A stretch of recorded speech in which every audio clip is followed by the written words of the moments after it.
Hello बच्चों, मेरा नाम है राजवंत सिंह और मैं आप सभी का स्वागत करता हूं इस परसेंटाइल बूस्टर बैच में, जहां पर आज हम लोग नेक्स्ट लेक्चर ले रहे हैं लॉज ऑफ मोशन का।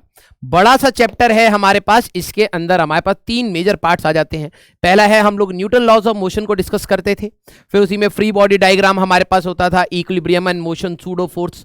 फिर उसके बाद हम लोग जाते थे फ्रिक्शन में, जहां पे static, kinetic, angle of friction, angle of repose, इन सब के बारे में बात किया होगा।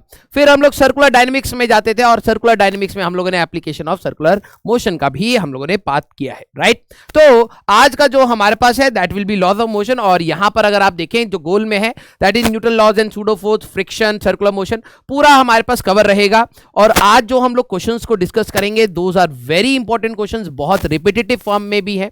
कुछ क्वेश्चंस मैंने यहां पर रिपीटेटिव फॉर्म वाले भी रखे हैं जो मैं आपको दूंगा करने के लिए, और आपको उसको पूरे फॉर्म में उसको कंप्लीट करना है, ठीक है।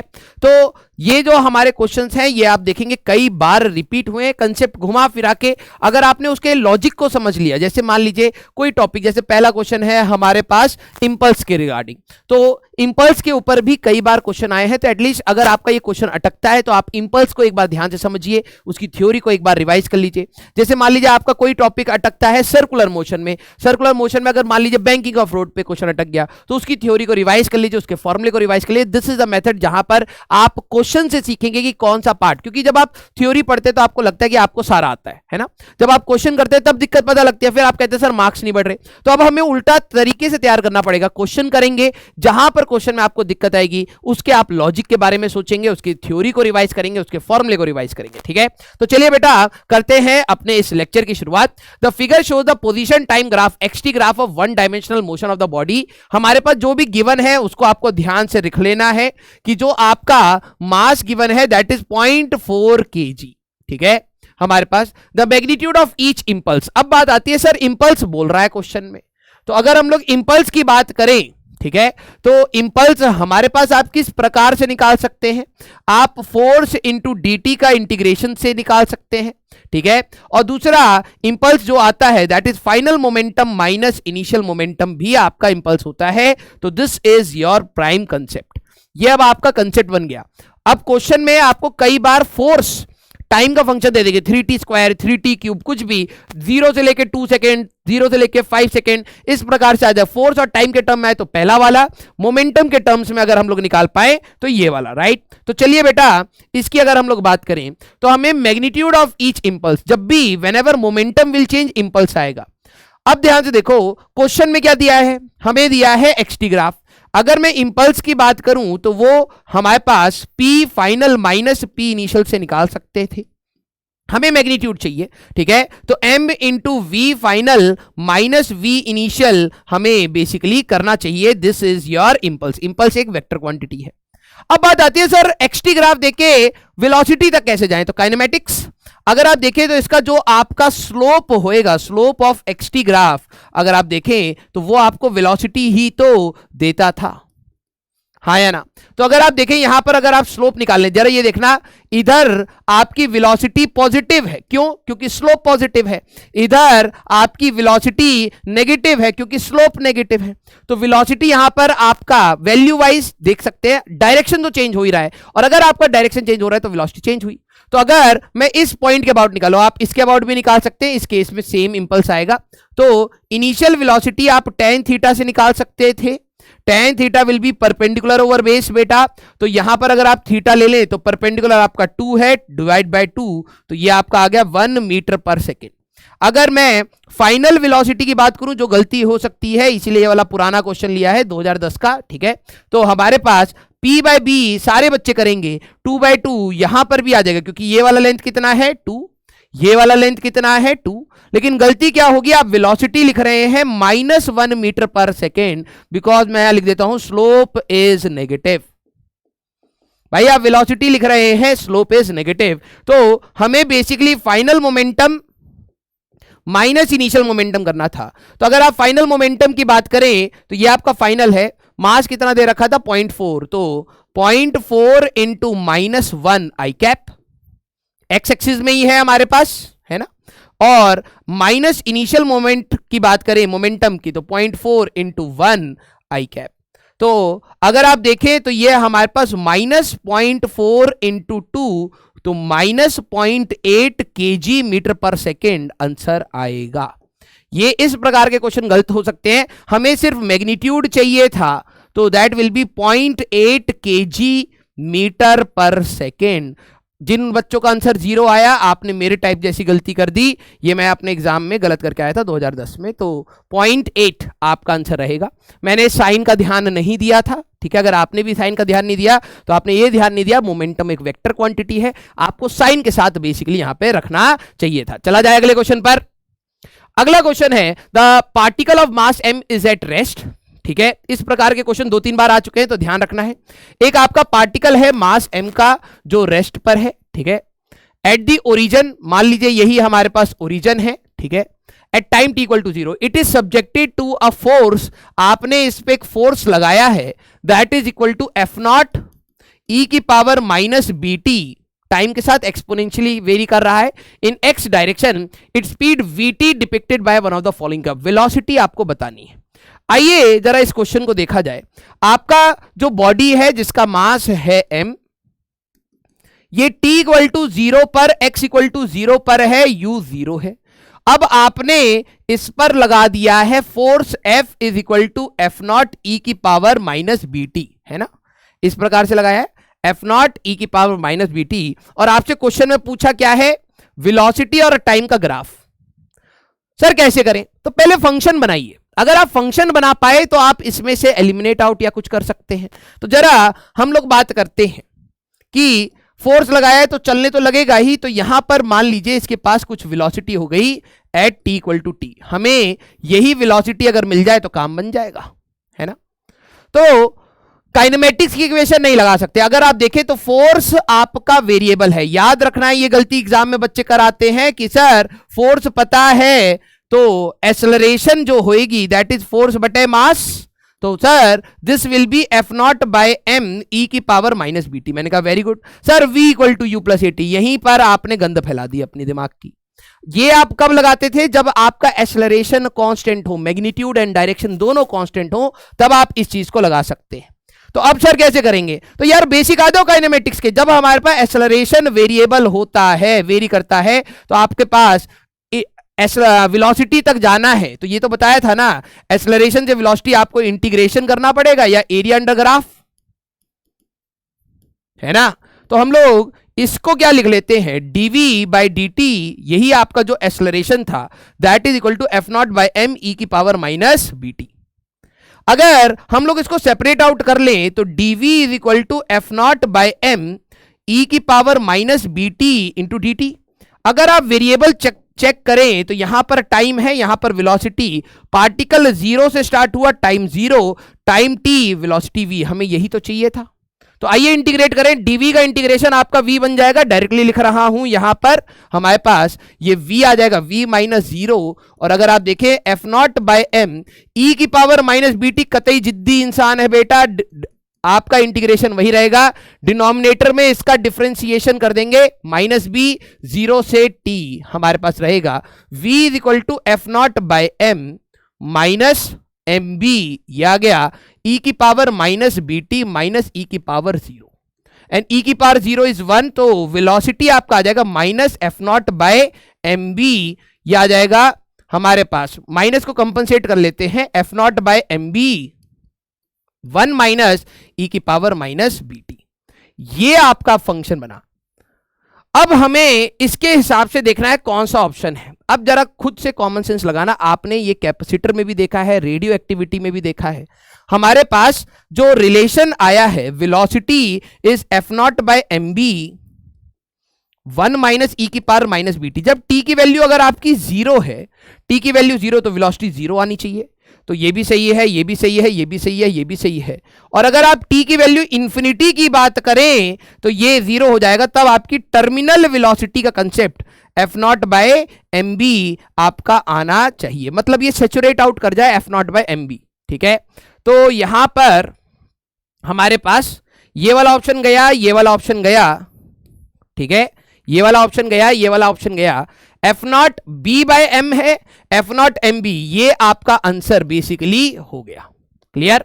तो एक्सपोनेंशियल इंक्रीज वाला रेडियो एक्टिविटी में भी पढ़ा होगा, कैपेसिटर के चार्जिंग डिस्चार्जिंग में भी आपने इस टाइप के ग्राफ देखे होंगे। चला जाए अगले क्वेश्चन पर। अगला क्वेश्चन है, a body of mass m is placed on a surface with a vertical cross section given as y equal to x cube by 6। आपको जो इक्वेशन दे दिया है y equal to x cube by 6 का, ठीक है। If the coefficient of friction is mu is equal to 0.5। इस प्रकार के क्वेश्चन कई बार आए हैं, ध्यान से करना बेटा, कई बार रिपीट हुए। The maximum height above the ground at which the block can be placed without slipping. कितने हाइट पर आप ब्लॉक को रख सकते हैं विदाउट स्लिपिंग? आपकी इक्वेशन चेंज हो सकती है, ध्यान रखना। दिस इज द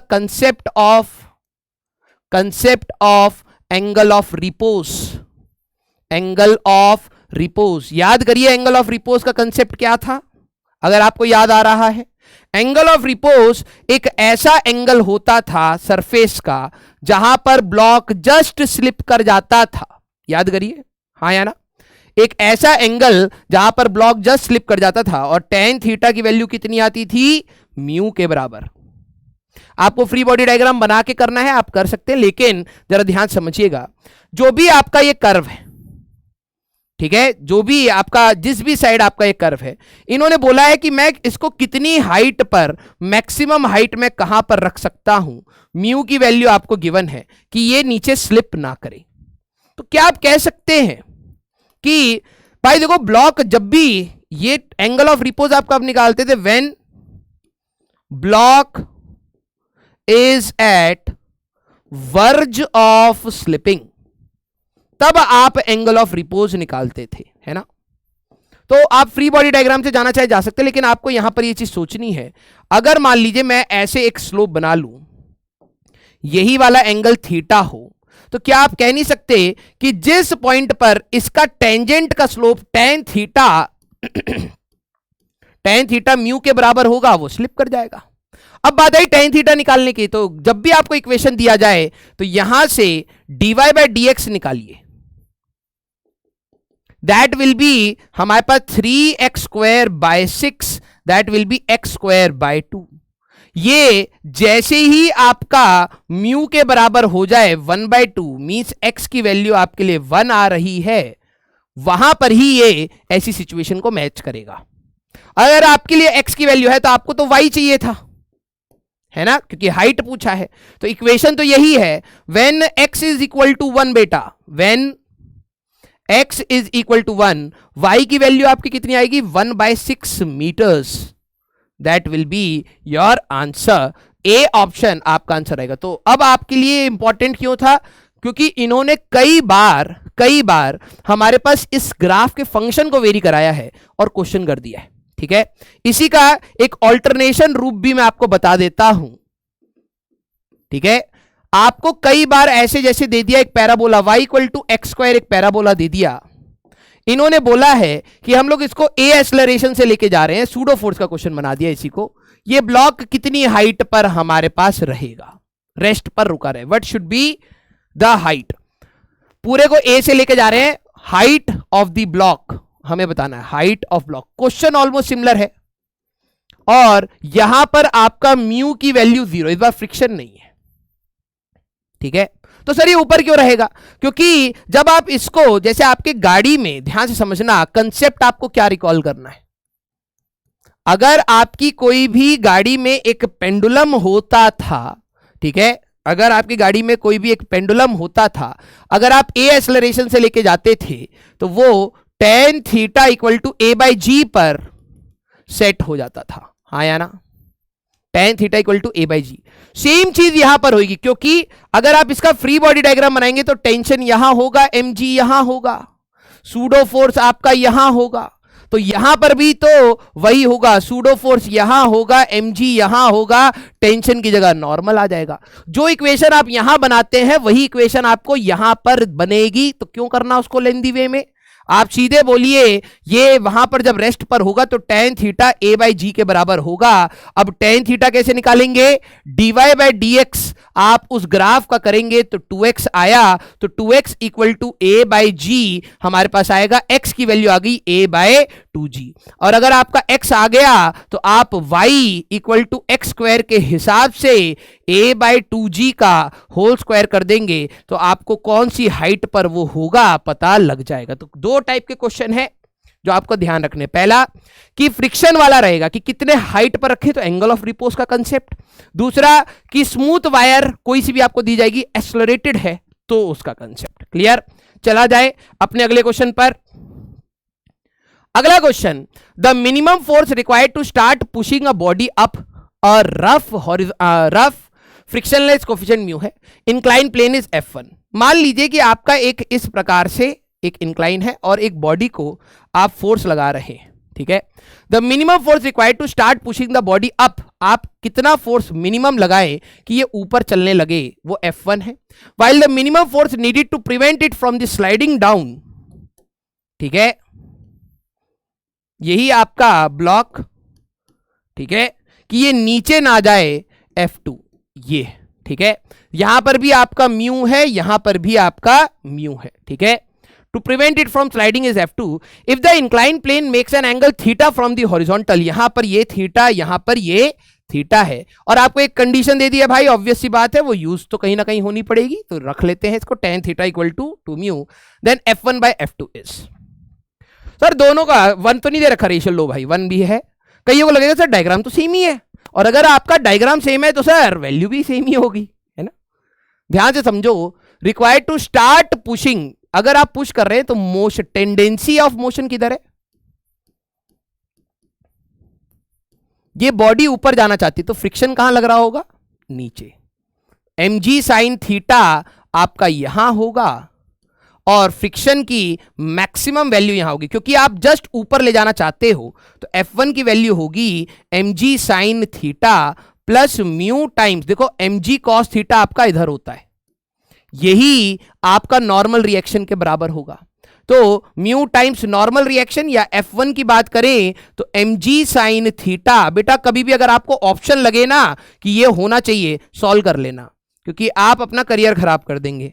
होना चाहिए अच्छी बात है, आपको अंदर से फीलिंग आ रही है, लेकिन जब तक आपके कलम से ना आए तब तक आप उसको मार्क मत करिएगा, ठीक है। ये आ गया।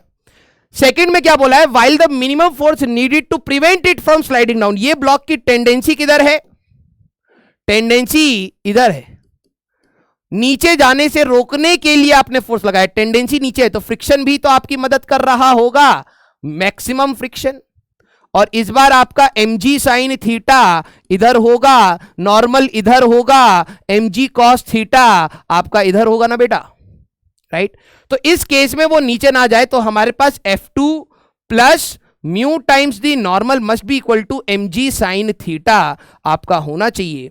F2 plus mu times mg cos theta is equal to mg sine theta आपका होना चाहिए। F2 is equal to mg sine theta minus mu mg cos theta आपका F2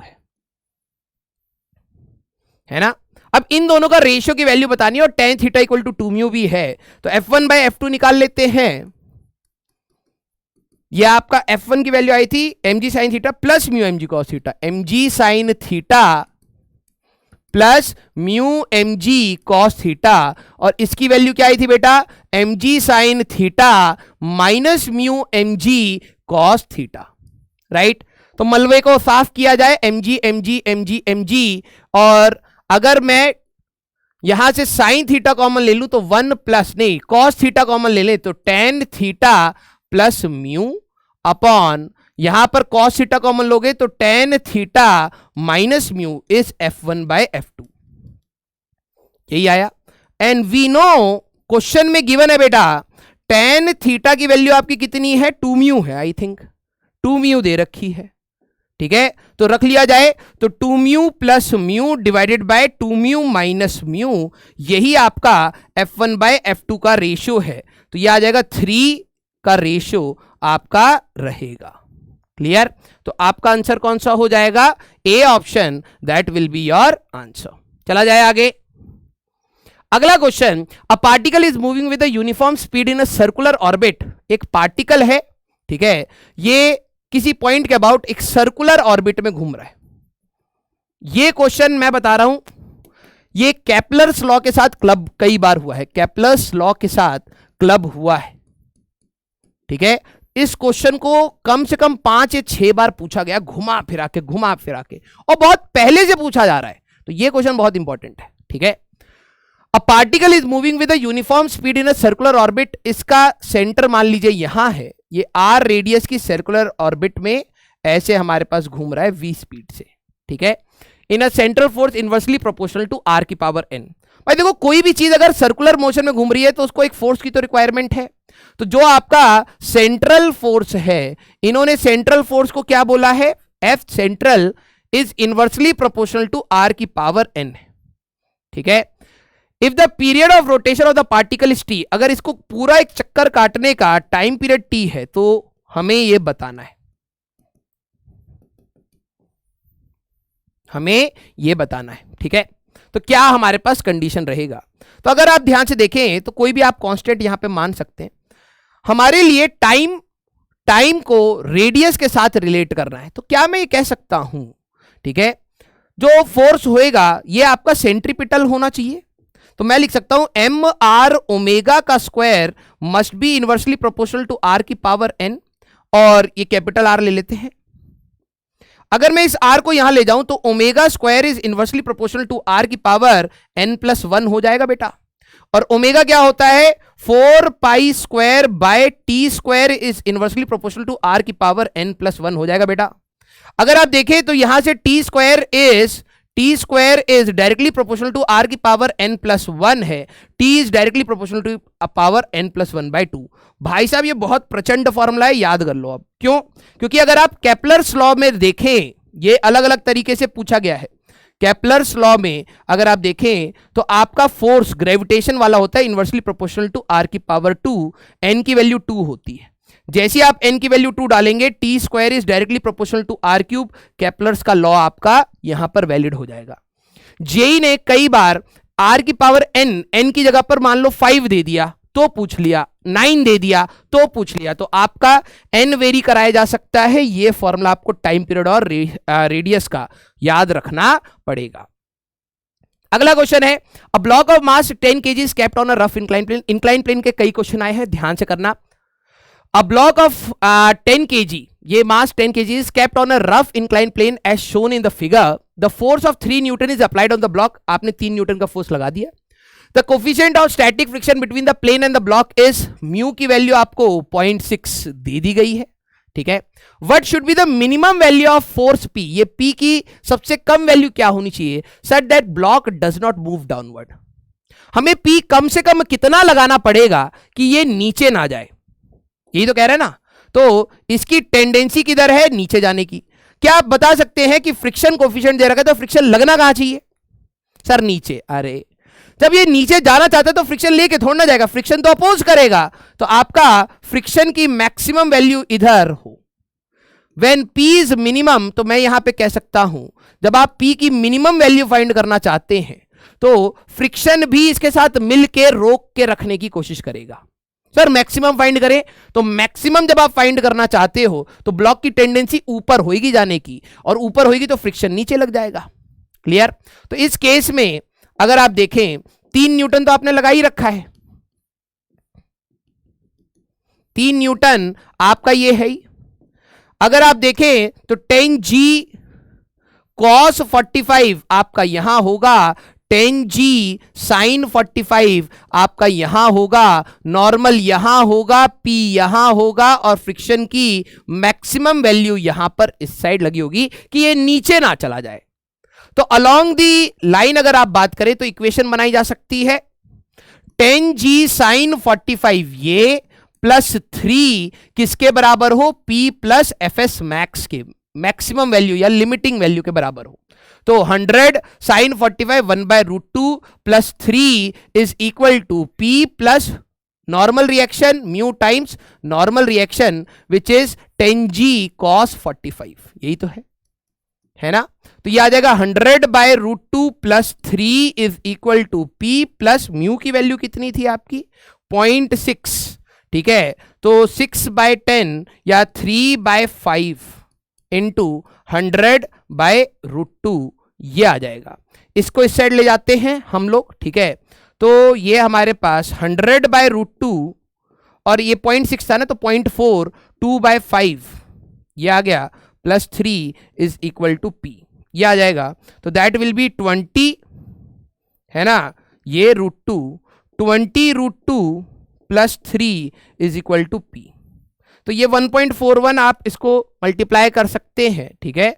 तो 20 इंटू 1.414 और प्लस 3 अगर आप कर दें 31.28 के आसपास, 31.28 बी ऑप्शन आप अपना मार्क कर सकते हैं, ठीक है।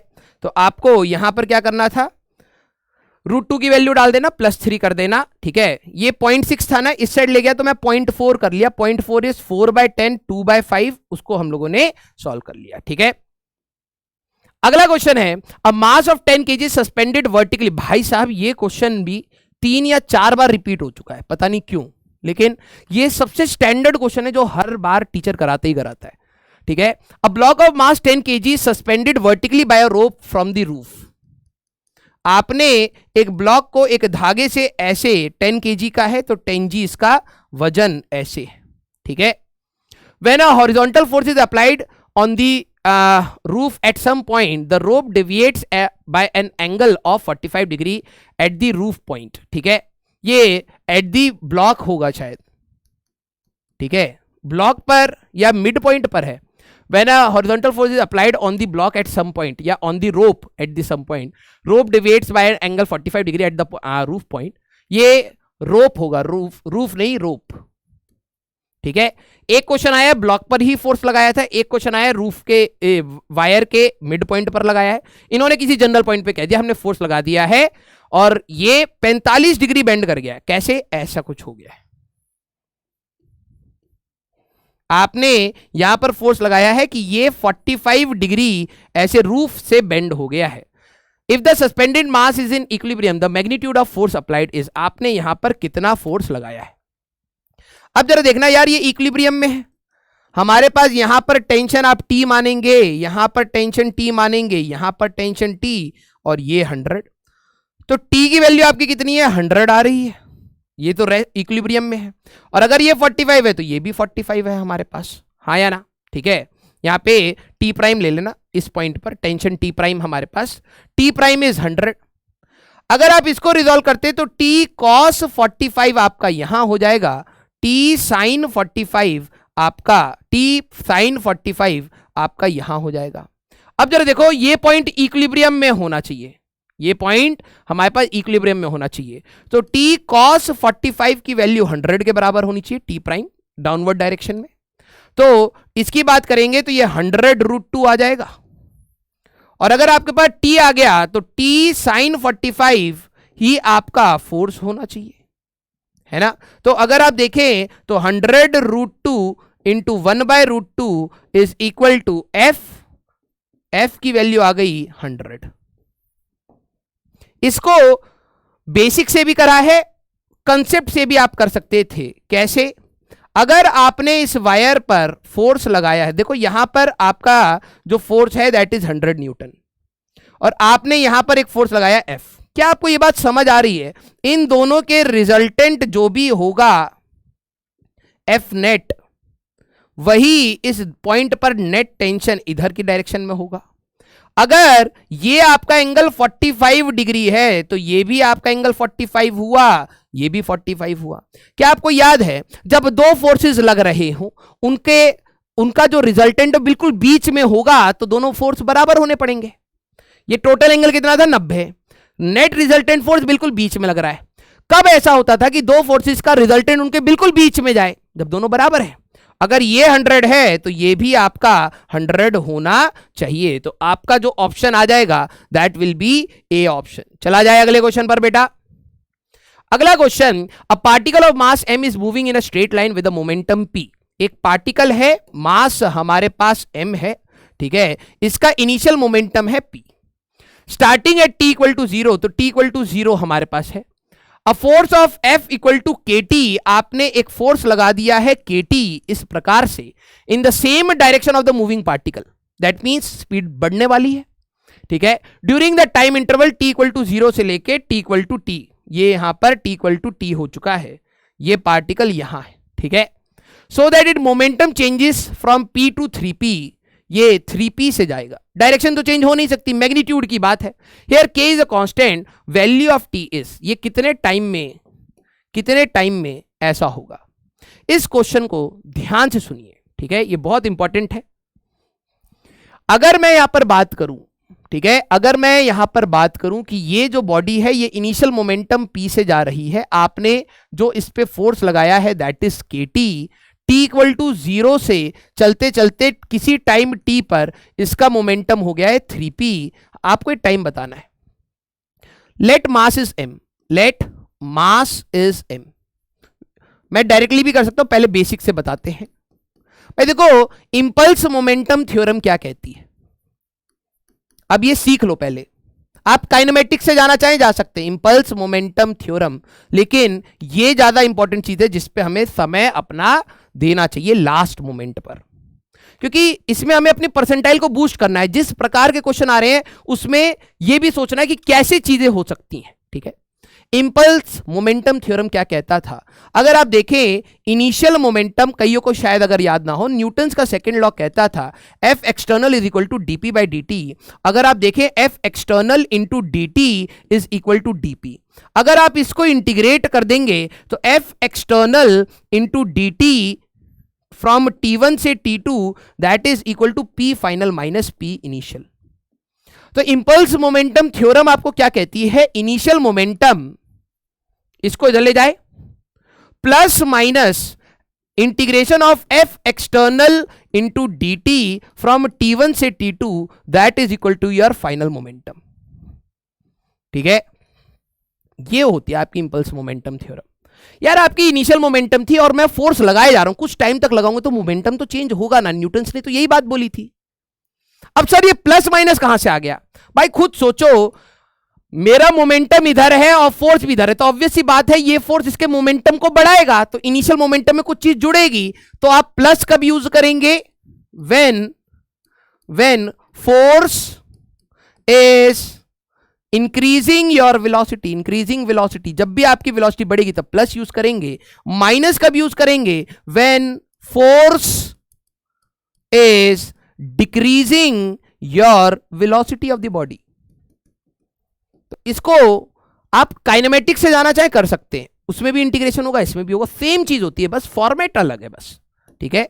आप इसको सीखिए। मैंने कहा यार इनिशियल मोमेंटम p आई कैप है, क्योंकि वेक्टर है तो ऐसे चलाएंगे।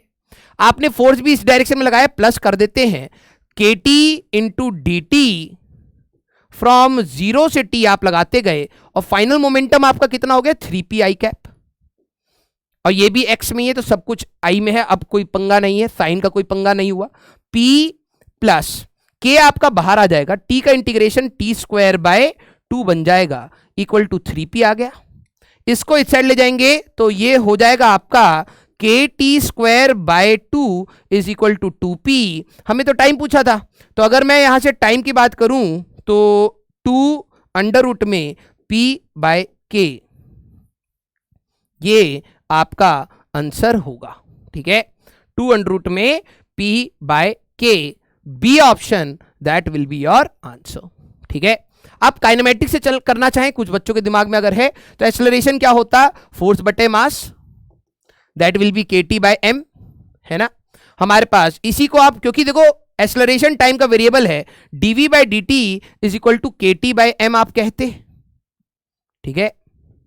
तो dv is equal to kt by m into dt आप करते, और m इधर ले जाइए, m dv is equal to kt dt आपका आता। अब आप इंटीग्रेट कर लीजिए वेलोसिटी, देखो ये आपका मान लो p है इनिशियल, तो mv इनिशियल, तो v initial is p by m और v फाइनल आपका आ जाएगा 3p बाय m।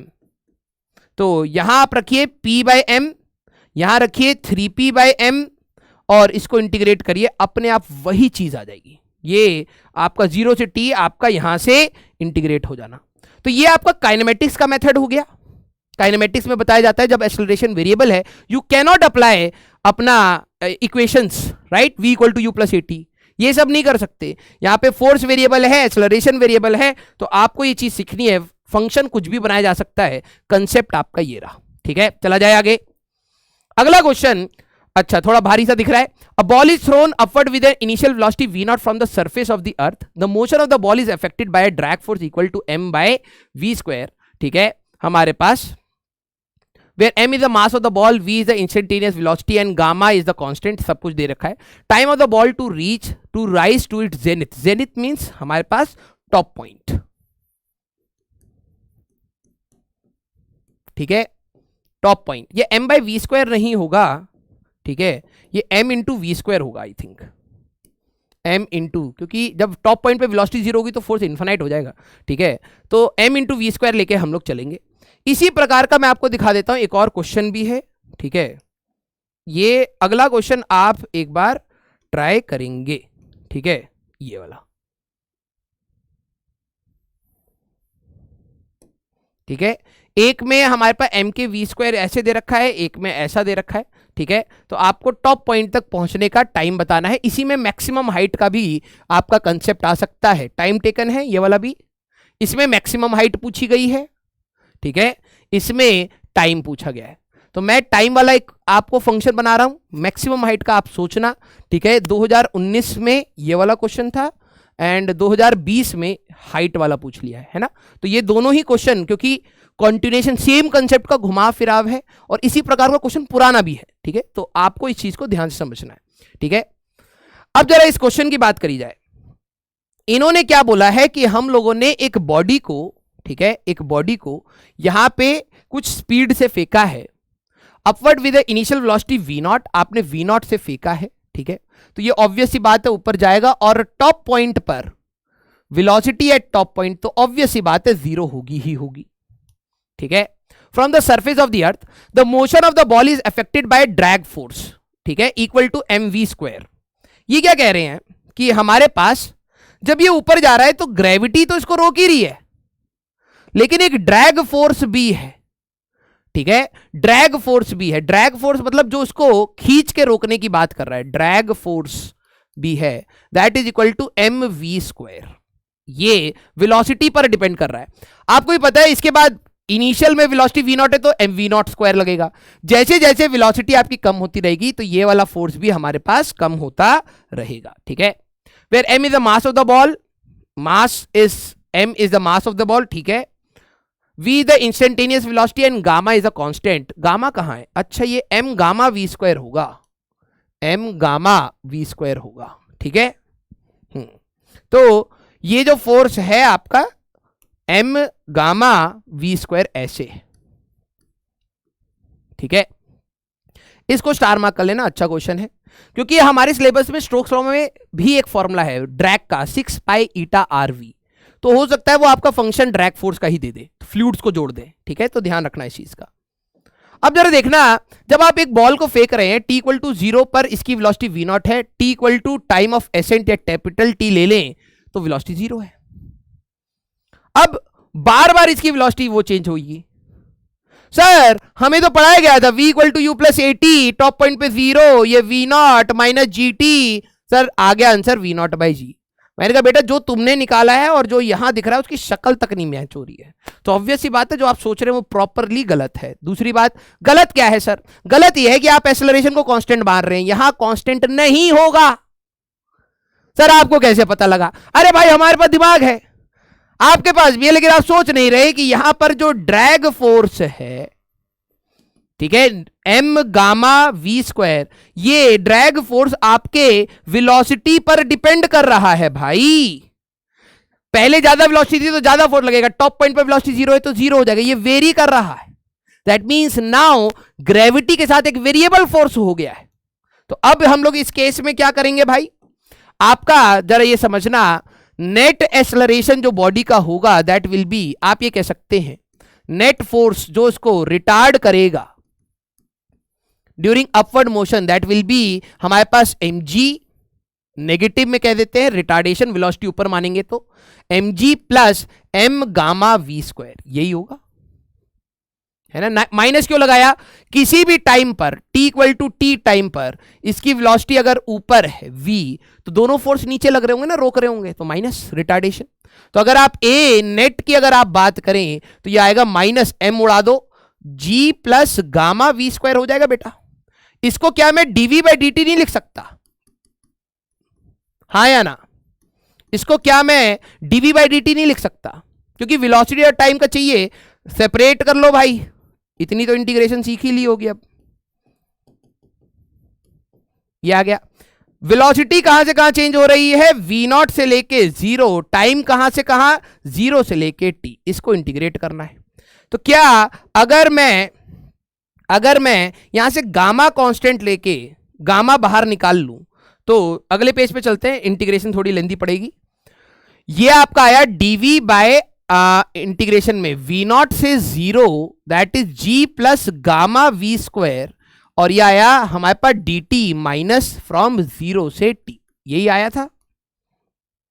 हाँ, अब जरा देखना, अगर मैं इसमें से गामा कांस्टेंट बाहर निकाल लूं, ठीक है, तो ये आपका बन जाएगा v0 से 0 dv divided by g by gamma plus V square, कुछ इस प्रकार से मिलेगा, माइनस डी टी फ्रॉम 0 से t।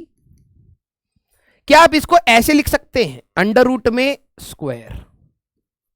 बात तो वही है, क्योंकि ये ए स्क्वायर प्लस बी स्क्वायर, वो ए स्क्वायर प्लस एक्स स्क्वायर का ग्राफ बने, वो इंटीग्रेशन होगा 1 बाय गामा, उसका होता है 1 by A tan inverse X by A, तो 1 by A tan inverse X by A, ठीक है, फ्रॉम v0 से 0 is equal to minus T, यही आएगा। Upper limit minus lower limit यहां पर आप डाल दीजिए, या टी इंटू एक साथ डालेंगे वैसे तो 0 से t, ठीक है। अगर आप यहां पर इसको सॉल्व करें, ठीक है, यहां पर upper limit minus lower limit, देखो ये तो इसके साथ हो जाएगा, तो 1 by root G gamma tan inverse of, ठीक है, अपर लिमिट डालोगे tan inverse of 0 is 0 minus tan inverse of v0 divided by, ये ऊपर चला जाएगा, तो अंडर रूट में gamma by G v0 is equal to minus T.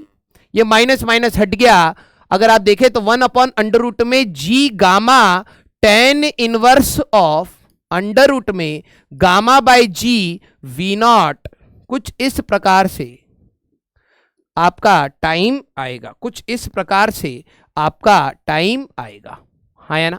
तो ढूंढ लिया जाए भाई, gamma tan inverse sine inverse log, ये आपका आंसर आ रहा है, ये आपका आंसर आ रहा है। अब इस क्वेश्चन में अब आप दिमाग लगाएंगे कि h का हम कैसे करें, ठीक है, h का हम लोग कैसे करें। हिंट में दे रहा हूं, a is equal to V dv by D X, करना जरूर, अगर आप काम चोरी करोगे फिर वही बात है, सर अगले साल परसेंटाइल कैसे इंप्रूव करें। A V dv by D X, आपका ए क्या था, ध्यान से देखो, ये था, तो वेलोसिटी और x का फंक्शन बनेगा, वेलोसिटी v0 से 0 लिमिट डालना और x 0 से h डालना, आंसर आ जाएगा, ठीक है। चला जाए अगले क्वेश्चन पर। अगला question, two blocks A and B of mass 1 kg and 3 kg, एक का मास ma, ये कितना है हमारे पास, a का 1 kg है और इसका 3 kg है, ठीक है, are kept on the table as shown in the figure, the coefficient of friction between a and b is 0.2, इन दोनों के बीच में जो म्यू की वैल्यू है that is 0.2, okay, and between B and the surface of the table is 0.2, इधर भी हमारे पास mu की वैल्यू है 0.2, ठीक है। द मैक्सिमम फोर्स F, हमें कितना फोर्स लगाना पड़ेगा, can be applied on the block B horizontally so that block A does not slide over block B, ठीक है, टू ब्लॉक प्रॉब्लम कहते हैं, ठीक है। आई थिंक अगर एक दो क्वेश्चन और हुए तो वो मैं आप पे छोड़ देता हूं, एक मिनट, लेट मी चेक, कुछ तो मैंने डिलीट कर दिए थे, एक ये रहा टू ब्लॉक, ठीक है, एक करा रहा हूं कंसेप्ट को, और ये 4 या 5 बार रिपीट हुआ है भाई, तो आलस मत करना, 2-3 तो मैंने डिलीट कर दिए थे कि भाई एक ही चीज को बार बार क्यों पढ़ाना, एक कंसेप्ट बता रहे हैं, आप उसको ट्राई करना, ठीक है। 2 block 2 block 2 block 2 block 2 block 2 block 2 block 2 block 2 block 2 block 2 block 2 block. हाँ, एक मैं करा रहा हूं, एक ये वाला आप करिएगा। और मैं इसको पहली बता रहा हूं, ये आपके कहीं ना कहीं इंटू 5 टाइम्स हो रखा है, तो ये बहुत रिपीटेटिव। हमने क्या देखना है, जो मेन रिपीटेटिव चीजें हैं उसके कंसेप्ट आपको समझने हैं। अब इस टॉपिक को स्टार्ट करने से पहले मैं आपको एक हिदायत दूंगा, वो क्या है, आप अपनी कॉपी खोलिए, 2 ब्लॉक सिस्टम्स को ढंग से पढ़िए। सबसे पहले 2 ब्लॉक सिस्टम को ढंग से पढ़िए। सर 3 ब्लॉक पढ़ा, पहले 2 ब्लॉक कर ले बेटा, ठीक है। जिंदगी को सुपर झंड बनाना है क्या? टारगेट लिए हो। 2 ब्लॉक सिस्टम पहले करिए। फोर्स ऊपर लगाएं, फोर्स नीचे लगाएं, फ्रिक्शन फोर्स यहां ज्यादा, फ्रिक्शन फोर्स वहां ज्यादा, उसके बारे में बात कर लीजिए। अब कई लोग अलग तरीके से करते हैं, कोई लोग सूडो फोर्स से करते हैं, मैं बेसिक से करता हूं, सबका अलग अलग है, लेकिन कंसेप्ट आप अपना जो भी है, मैं ये नहीं कह रहा कि मैं जो पढ़ा रहा हूं वो बेटर है, नहीं, क्योंकि अलाइनमेंट आपका जैसे बना हुआ है उसको रिकॉल कर लीजिए। मेन पर्पस ये है क्योंकि ये बहुत रिपीटेटिव क्वेश्चन है, ये हाथ से नहीं जाना चाहिए। अगर अगली बार आ जाए तो आपको ये रखना है कि इस टाइप के क्वेश्चन 2 ब्लॉक सिस्टम में ऊपर फोर्स लगे, नीचे फोर्स लगे, फ्रिक्शन यहां स्मूथ हो, यहां स्मूथ हो, जो भी सारे केसेस आपको पढ़ाए गए हैं, प्लीज एक बार आप जरूर देखिए, ठीक है। आइए इस क्वेश्चन को करते हैं। एक क्वेश्चन में आपके सेम चीजें, नीचे ही फोर्स लगा रहे हैं, सारी चीजें हैं, ठीक है। तो आप एक बार इसको जरूर करिएगा। हम लोग एक बार इसको स्टार्ट करते हैं, ठीक है। फोर्स ऊपर भी लगाया जा सकता है, ध्यान रखना है, ठीक है। हमारे पास एक ब्लॉक यहां है और एक ब्लॉक यहां है, ठीक है। एक ब्लॉक यहां है और एक ब्लॉक यहां है। आप नीचे वाले पर फोर्स लगाने की बात कर रहे हैं। म्यू की वैल्यू यहां पर आपकी 0.2 है, म्यू की वैल्यू आपकी यहां पर 0.2 है। इसका 1 kg का मास है आई थिंक, और इसका 3 kg है ना। 1 kg 3 kg 0.2 बिल्कुल 1 kg एंड 3 kg। हमें यह फोर्स बताना है कि इनमें स्लिपिंग हो जाए या ना हो। ये देखो ना, हम लोग कितना मैक्सिमम फोर्स लगाएं कि ये इस पे स्लिप ना करे। हल्का सा ज्यादा लगाओगे तो फिसल जाएगा, ये वाली बात है, ठीक है। यही पूछा है, the maximum force F that can be applied on B horizontally so that block A does not slide over block B। कभी भी 2 ब्लॉक सिस्टम आए, सबसे पहली चीज है, जिन्होंने पहले पढ़ा ही नहीं है तो आप इस तरीके से देख सकते हैं, मैं बिल्कुल बेसिक से पढ़ा रहा हूं, ठीक है। आप इनका पहले बनाए फ्री बॉडी डायग्राम, ठीक है। तो पहले वाले ऊपर वाले ब्लॉक का अगर आप बात करेंगे तो 1g इसका वजन होगा, नॉर्मल n मान लो। एक्शन है तो रिएक्शन दूसरे बॉडी पर देंगे, इसका खुद का वजन है 3g, तो एक नॉर्मल ये आएगा, और ये जमीन के साथ है तो एक इसका नॉर्मल n' ये होगा जो दूसरा जमीन पर लग रहा है, ठीक है। फ्रिक्शन वो फोर्स आपने यहां लगाया है, क्लियर। y डायरेक्शन में ब्लॉक जो भी अगर चलेगा भी तो x में चलेगा, y में तो चलेगा ही नहीं। तो n की वैल्यू आपकी कितनी है 1g, और n' यहां पर जरा देखना, n' की वैल्यू होगी आपकी 3g plus n, that is 4g। ये 40 है, ये 10 है। पहला स्टेप आपका ये। सेकेंड स्टेप, fs मैक्स निकालिए। फ्रिक्शन की मैक्सिमम वैल्यू क्या क्या हो सकती है। तो जो सरफेस 1 है S1 और S2, तो Fs मैक्स एट सरफेस 1 क्या होता है, mu s times normal reaction. Mu की वैल्यू 0.2, नॉर्मल रिएक्शन आपका 10, तो 2 न्यूटन ये मैक्सिमम लग सकता है। और Fs मैक्स एट सरफेस 2 वो होगा mu s times normal reaction, n' यहां लेना पड़ेगा, 0.2 इंटू कितना है 40 हमारे पास, तो 8 न्यूटन ये हो सकता है, क्लियर। अब बात आती है फ्रिक्शन की डायरेक्शन। ये चीज समझना कि अगर मान लो कि मेरे पास ये फोन है, इसके ऊपर कोई भी चीज होती, ढक्कन, ठीक है, ऐसे अगर मैं फोन को लेके जा रहा हूं तो ढक्कन भी इसके साथ चल रहा है। न्यूटन ने बोलता जब तक आप किसी बॉडी पर नेट एक्सटर्नल फोर्स नहीं लगाओगे तब तक स्टेट चेंज नहीं होगा, है ना। अगर ये स्मूथ होता तो क्या होता भाई, देखो जैसे ये ब्लॉक है, अगर मैं फोन ले जाता तो स्मूथ होता, ये ऐसे गिर जाता, क्योंकि इस बॉडी का वजन है नॉर्मल, इस पे कोई एक्सटर्नल फोर्स नहीं है, इस बॉडी पर कोई एक्सटर्नल नहीं है, तो फोन हमारे पास ये ऐसे गिर जाता। लेकिन अगर मैं इसको लेके जा रहा हूं तो ये भी तो चल रहा है इसके साथ, कौन लगा रहा है फोर्स, फ्रिक्शन। अगर मैं नीचे वाले पर फोर्स लगा रहा हूं, बॉडी इसके साथ चल रही है, तो फ्रिक्शन इसको लेके जा रहा होगा। इसकी स्टेट कौन चेंज करा रहा है? फ्रिक्शन। अरे पेन कहां धर दिया? हाँ, तो समझना हमारे पास फ्रिक्शन इस बॉडी पर इधर लगेगा और एक्शन है तो रिएक्शन इधर, और ये वाली बॉडी पर आप फोर्स लगा रहे हो तो ये आगे टेंडेंसी में है तो फ्रिक्शन इधर। क्लियर? ये आ गया थर्ड स्टेप। अब जरा सोचना, थर्ड स्टेप अब दिमाग वाला है। यही बच्चे, यहां पर 8 न्यूटन का फ्रिक्शन चाहिए ही चाहिए, यहां पर 2 न्यूटन का फ्रिक्शन चाहिए, तभी फिसलेगा। अगर third step analysis, third step is analysis. अब ये बच्चे यहीं पे धराशायी हो जाते हैं। ये तो रट लिया, मजा आ गया, अब यहां पे धराशायी।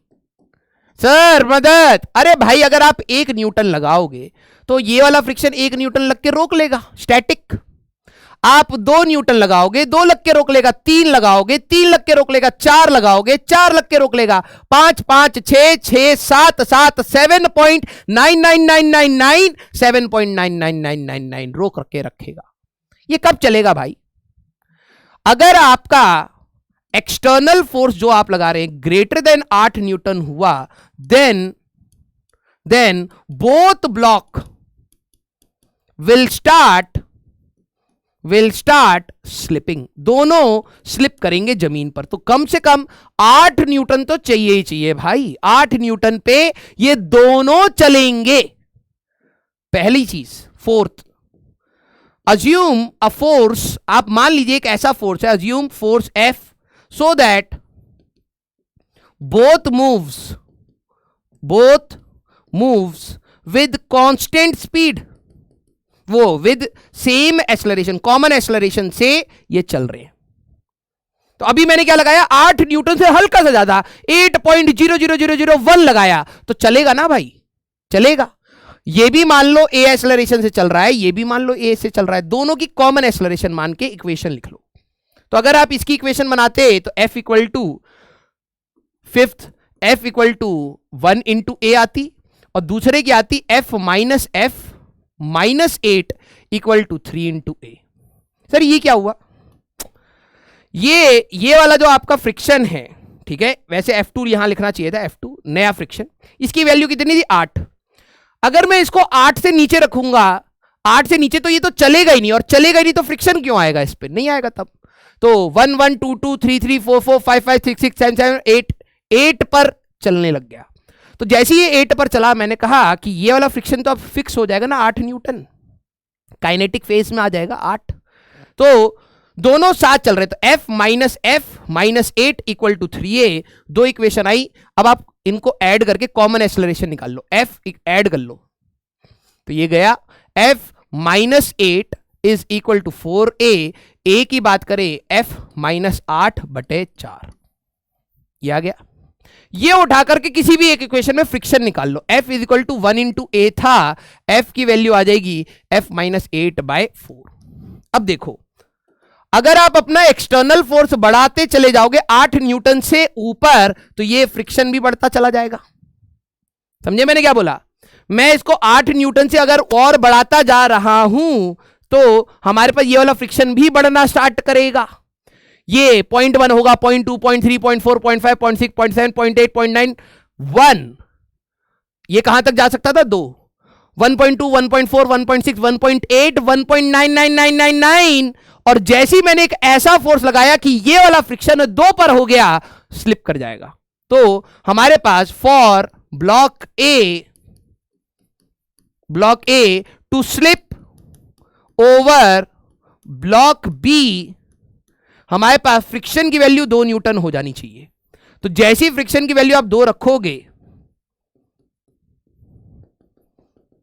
तो F की वैल्यू आ गई 16। अब जरा क्वेश्चन रीड करो। क्वेश्चन क्या कह रहा था?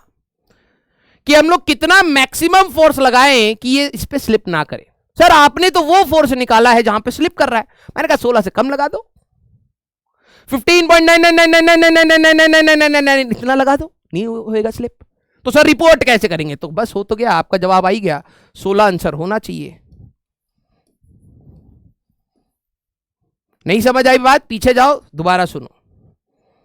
अब इस क्वेश्चन को अब आप करेंगे। अब इस क्वेश्चन को आप करेंगे 2 ब्लॉक सिस्टम है, ठीक है। तो ये चीज अब आपके ऊपर, ओके। अगला question, a uniform rod of length L is being rotated. ये सेम चीज आपको फ्लूइड्स में भी दिखेगी, तो प्लीज इसको स्टार मार्क कर लीजिएगा, बहुत अच्छा क्वेश्चन है, ठीक है। A uniform rod of length L is being rotated in a horizontal plane with a constant angular speed about an axis passing through one of its end। भाई साहब यही दिक्कत है अंग्रेजी की, इंजीनियरिंग के लिए सारा चीज एक ही लाइन में दे दिया।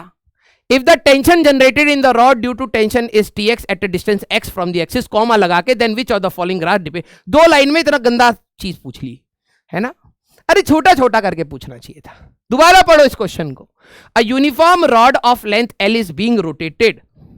आपकी एक रॉड है जिसका यूनिफॉर्म मास डिस्ट्रीब्यूशन है, अब आप इसको फिक्स करके इसी हॉरिजॉन्टल प्लेन में ऐसे घुमा रहे हैं, ठीक है। हॉरिजॉन्टल प्लेन में जैसे ये पेन है ये ऐसे ऐसे घूम रहा है, horizontal plane with a constant angular speed, omega आपका कांस्टेंट है, ठीक है, about an axis passing through one of its and.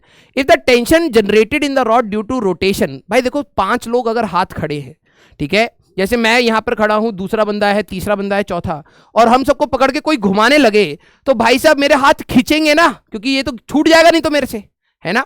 तो वही चीज समझना, हर अंदर वाले पॉइंट्स खींचते चले जाएंगे और हमें टेंशन बताना है। कहा, if the tension generated in the rod due to rotation is Tx at a distance x from the axis, यहां से अगर आप x डिस्टेंस जा रहे हैं तो इधर आपका टेंशन इज Tx, ठीक है। Which of the following graph depicts it most closely, ठीक है, अप्रोक्सीमेट ग्राफ दे रखा है।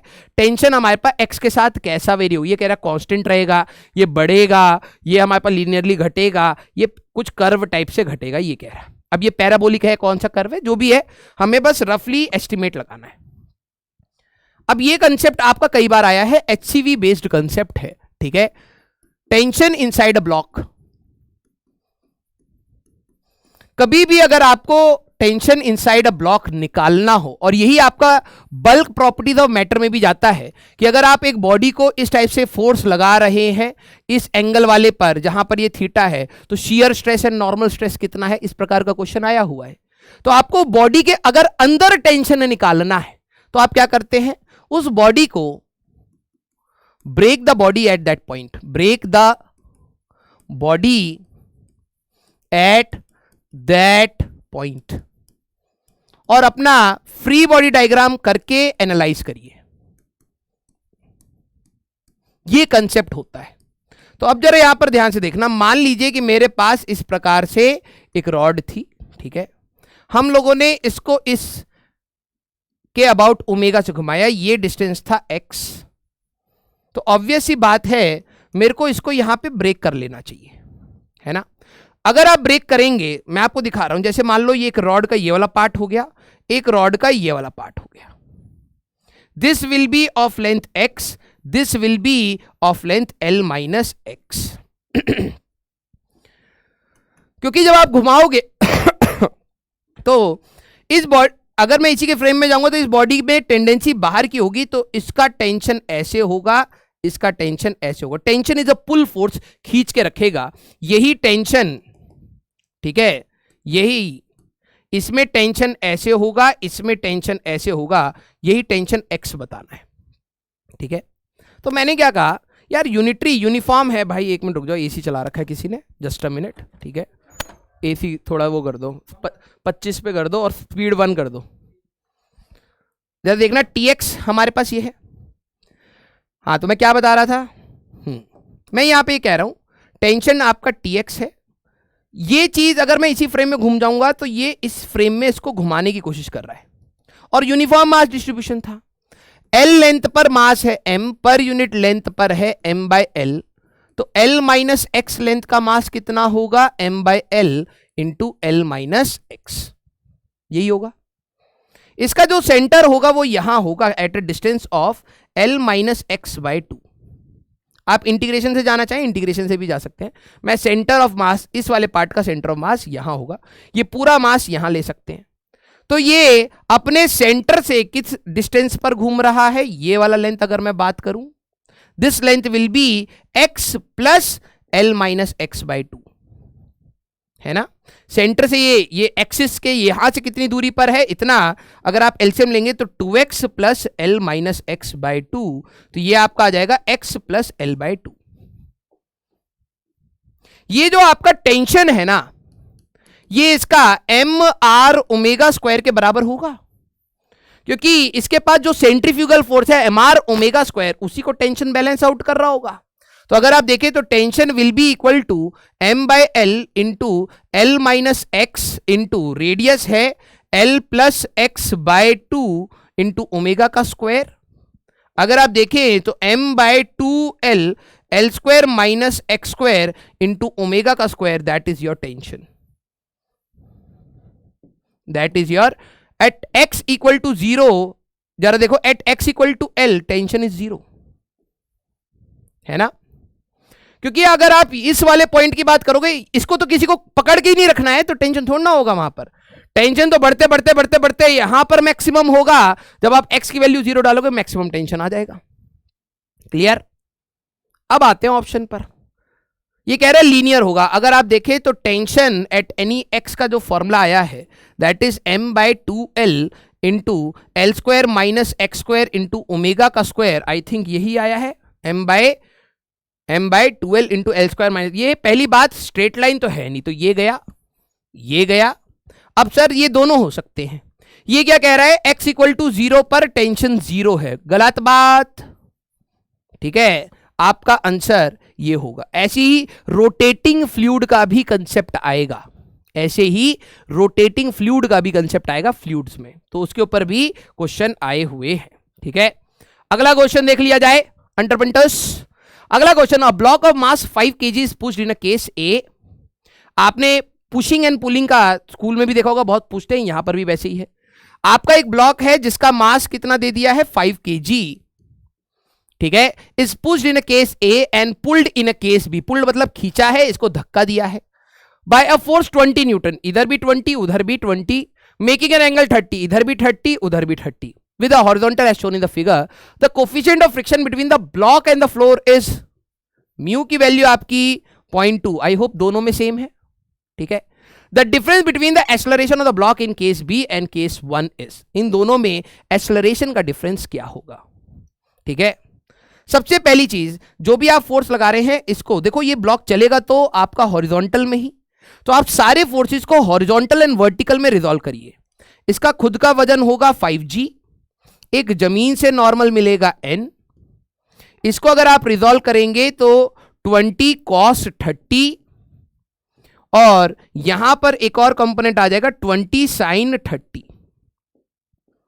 यहां पर जो आपका फ्रिक्शन, क्योंकि ब्लॉक उधर चलेगा तो फ्रिक्शन आएगा mu times the normal reaction, ये आपका फ्रिक्शन होगा।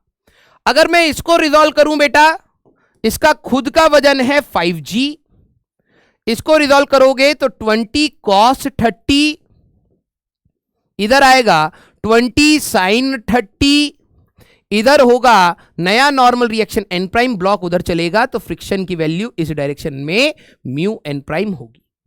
इसीलिए तो कहते हैं ना, पुल जब करते हो तो नॉर्मल रिएक्शन आपका कम हो जाता है, जमीन से कम घिसटता है, आसानी से ले जा सकते हैं। पुश जब आप करते हैं तो नॉर्मल रिएक्शन, इन दोनों का समेशन है, नॉर्मल रिएक्शन बढ़ गया, आप फ्रिक्शन की लिमिटिंग वैल्यू बढ़ा रहे हैं तो घिसटते हुए जाएगा, तो आपको ज्यादा फोर्स लगाना पड़ता है बेसिकली।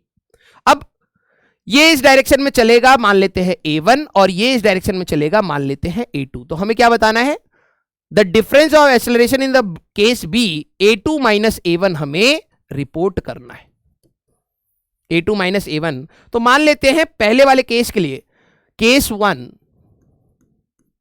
20 cos 30 ले जाने वाला फोर्स है बेटा, है ना, 20 cos 30 ले जाने वाला फोर्स है, और रोकने वाला फोर्स है minus mu times normal reaction. इसका नॉर्मल रिएक्शन क्या होगा, n की वैल्यू होगी 50 प्लस 20 sin 30 के बराबर, और sin 30 इज हाफ, तो ये आएगा 60।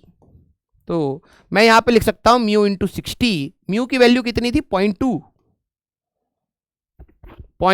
है ना, तो 0.2 into 60 is equal to mass 5 into A1। एक तो ये आ गया, तो 20 10√3 माइनस, अगर आप देखें 12 है ना, इक्वल टू 5a1, तो a1 की वैल्यू आ जाएगी हमारे पास 10√3 minus 12/5।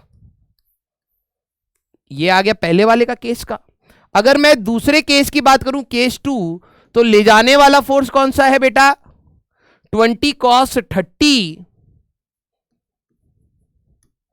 Minus mu times normal reaction. अब इसका नॉर्मल रिएक्शन क्या होगा, देखो इस डायरेक्शन में चल नहीं रहा है, तो n प्राइम प्लस 20 sin 30, अभी ऐसे लिख देते हैं 20 sin 30 that must be equal to 50, तो दिस विल बी 10, तो n प्राइम की वैल्यू 40 हो जाएगी। इस बार उस साइड जाएगा तो 40 हो जाएगा, into 40 is equal to 5 into a2, ऐसा आएगा। मास दोनों का ही सेम था, है ना। तो इस केस में तो ये हो जाएगा 10√3 हमारे पास minus 8 is by 5 equal to a2, ये आ गया।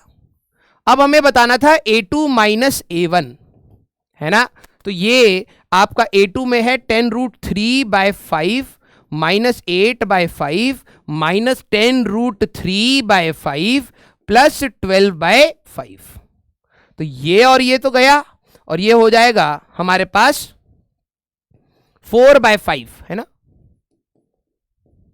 प्लस ही आएगा ना 4/5, तो हमारे पास 0.4, हमारे 0.4 नहीं 0.8,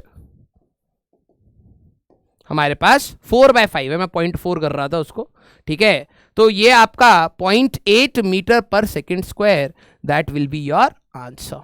क्लियर, चला जाए आगे।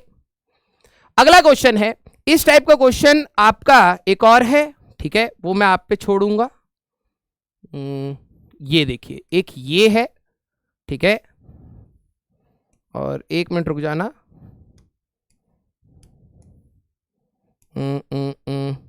एक ये बहुत बार रिपीट हुआ है, तो इस क्वेश्चन को बहुत सीरियसली आपको करना है।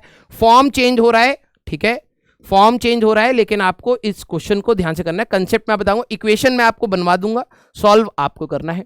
A smooth wire of length 2πr is bent into a circle. आपने एक वायर थी, ठीक है, ऑफ लेंथ 2πr, उसका सर्कल बना दिया है, तो रेडियस 2πr ही हो गया, into a circle kept in a vertical plane, a bead can slide smoothly on the wire। मतलब जैसे वो कान के बाली होती है ना, बड़ी वाली, उसके अंदर मान लो एक मोती फंसा हुआ है, ठीक है, एक कान की बाली है जिसके अंदर मोती फंसा हुआ है, ठीक है, और वो उसका जो रेडियस है वो आ रहा है, मैंने उस कान की बाली को ऐसे रखा है और वो मोती इसके अंदर मूव कर सकता है, ठीक है, smoothly on the wire when the circle is rotating with N angular speed omega. हमने क्या करा, वो कान की बाली जमीन पर रख के ऐसे घुमा दी। आपने कई बार कड़ा, हाथ का कड़ा निकाल के उसको टेबल पे घुमाया होगा, खट खट खट खट खट ऐसे घूमता है ओमेगा से। अब समझना, आपने वही चीज करी है कि इसके अंदर एक बीड है जो घूम इसके अंदर चल सकती है, और आपने उसको ओमेगा से घुमा दिया है with along the vertical diameter AB as shown in the figure. The bead is at rest with respect to the circular ring at a position. Bead इसके अंदर फंस, मतलब एक कांस्टेंट ओमेगा पे जब घुमाने पर ये एक पॉइंट पर रुकी हुई है, then the value of omega square is equal to, ठीक है। ये क्वेश्चन बहुत ज्यादा इंपॉर्टेंट है, ठीक है, 19 में है ये, ठीक है, फिर इसके बाद हमारे पास 20 में है ये, 21 में है ये, और मेरे ख्याल पहले भी कई बार आ चुका है, तो हर साल रिपीट हो रहा है ना। इस कंसेप्ट को जरा समझ लेना, ठीक है। tan theta equal to v, ये बेंडिंग ऑफ साइक्लिस्ट वाला ही कंसेप्ट है, बेंडिंग ऑफ साइक्लिस्ट या बैंकिंग ऑफ रोड का कंसेप्ट है, ठीक है।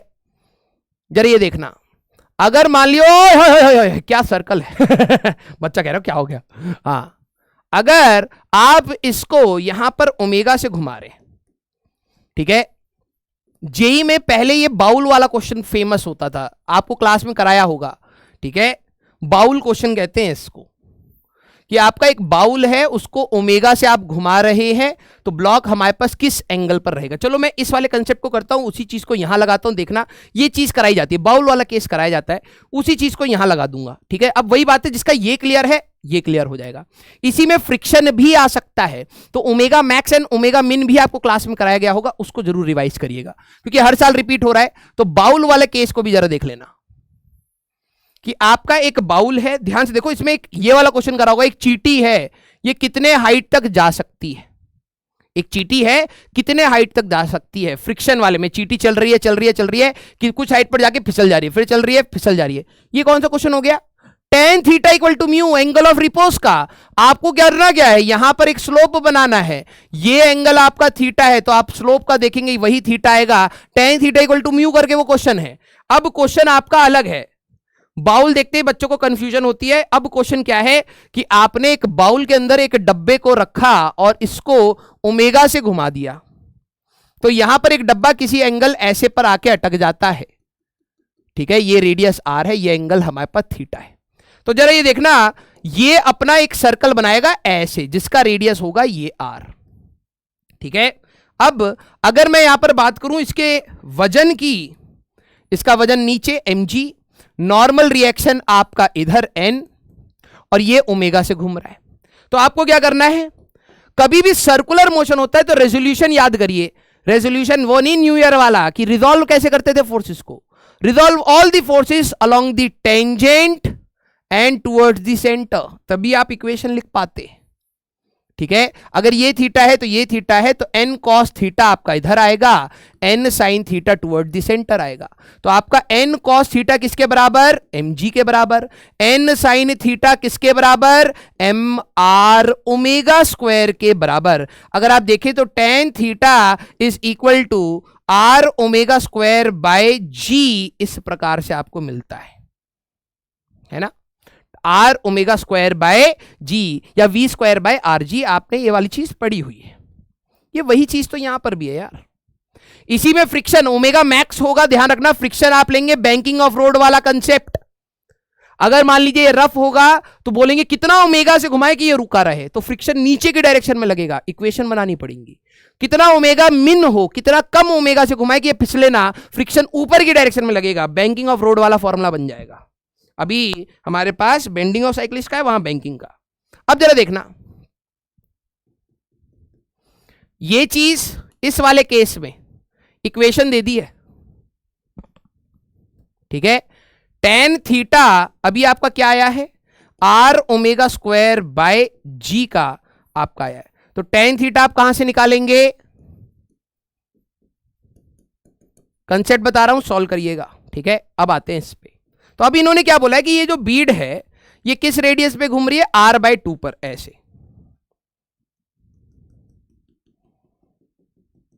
ये है आपका r/2, यहां पर इसका सेंटर था। अगर आप फ्री बॉडी डायग्राम बनाते तो क्या बनाते भाई? इसका वजन और नॉर्मल रिएक्शन, क्या आपको दिख नहीं रहा है? सेम ही तो है, शेप चेंज कर दी भाई। ये भी ऐसे घूम रहा है, वो भी ऐसे घूम रहा है। तो अब इन्होंने हमें क्वेश्चन में क्या पूछा था भाई? क्वेश्चन में पूछा था वैल्यू ऑफ ओमेगा स्क्वायर। तो यहां पर अगर मैं बात करूं tan theta that must be equal to r omega square by g हमारे पास है, तो जी tan थीटा बाय इसका रेडियस है r/2, तो r/2 इज ओमेगा स्क्वायर हमारे पास आएगा जी हमारे पास। अच्छा, tan थीटा हम यहां से निकाल सकते हैं इसके लिए, ठीक है। तो अगर आप ये ट्राइंगल देखें तो ये आपका r/2 है, ये आपका r है, तो ये हो जाएगा अंडर रूट में r square minus r square by 4, तो ये आ जाएगा आपका 3r बाय √3r, ठीक है, √3/2r, ये आ जाएगा। अगर हम लोग देखें tan थीटा तो दिस अपॉन दिस, तो मैं इसको लिखना चाहूं 2g/r, tan थीटा आपका आ जाएगा बेटा r/2 डिवाइडेड बाय √3r/2, है ना। तो काटा पीटी कर लें बेटा, r/2, ठीक है। तो ये कितना आ रहा है? 2g/√3r, ये आ रहा है हमारे पास 2/√3 हमारे पास g, ये वाला। तो आपका ये वाला कंसेप्ट बाउल वाले कंसेप्ट के जैसा है। मैं यहां स्टार मार्क कर रहा हूं। बैंकिंग ऑफ द रोड पे भी कई बार क्वेश्चन आए हैं। इफ फ्रिक्शन इज प्रेजेंट,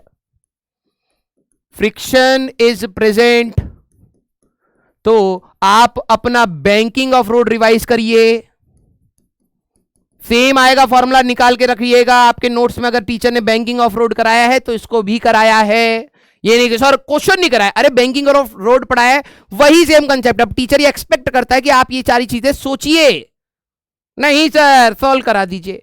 यहां पर भी आपका वही, और यहां पर भी particle of mass M is suspended from a ceiling through a, देखो ऐसे कोनिकल पेंडुलम, आपका नाम से पढ़ा होगा आपने, हर साल घुमा फिरा के पूछ रहे हैं भाई, कोनिकल पेंडुलम आपने करा होगा। A particle of mass M is suspended from a ceiling, ठीक है, through a string of length L, the particle moves in a horizontal circle of radius. अब आपने इसको साइड में ले जाके ऐसे घुमा दिया है, ठीक है, ये आपका धागे का लेंथ एल है, ठीक है, ऐसे घुमा दिया है, सच दैट रेडियस आर, ये जो आपका आर है, ठीक है, ये जो आपका आर है that is L by root two, ठीक है, एंगल आपको पता लग जाएगा। The speed of the particle V की बात करनी है, ठीक है, तो ये भी सेम कंसेप्ट है। मैं आपको कह रहा हूं बेटा, कई बार रिपीट हुआ है, रैंक आप तभी इंप्रूव करेंगे जब आप एनालाइज करेंगे, ठीक है। 2020 का क्वेश्चन एंड 2022 में भी ये आ गया है, और 2023 के जैन अटेम्प्ट में भी ये आया है, इंपॉर्टेंट है, ठीक है। और ये 2000 मतलब ये कहूंगा तो 4 या 5 बार रिपीट हुआ है ये क्वेश्चन, ठीक है, इंपॉर्टेंट है। अ particle of mass m is fixed to one end of a light spring having force constant k and unstretched length l। आपका एक स्प्रिंग है इस प्रकार से, और एक ब्लॉक है आपका m मास का ऐसे, ये spring constant k, natural length is l, the other and is fixed, the system is given an angular speed omega about the fixed end of the spring. अब आप इसको इस एक्सिस के अबाउट ओमेगा से घुमाना स्टार्ट करते हैं, ठीक है, fixed end of the spring such that it rotate in a circular in gravity free space, then the stretch in the spring is, कितना स्प्रिंग खुल जाएगा। आइए, क्या आपको ये चीज समझ आ रही है? पहली बात, ठीक है, क्या आपको ये चीज समझ आ रही है?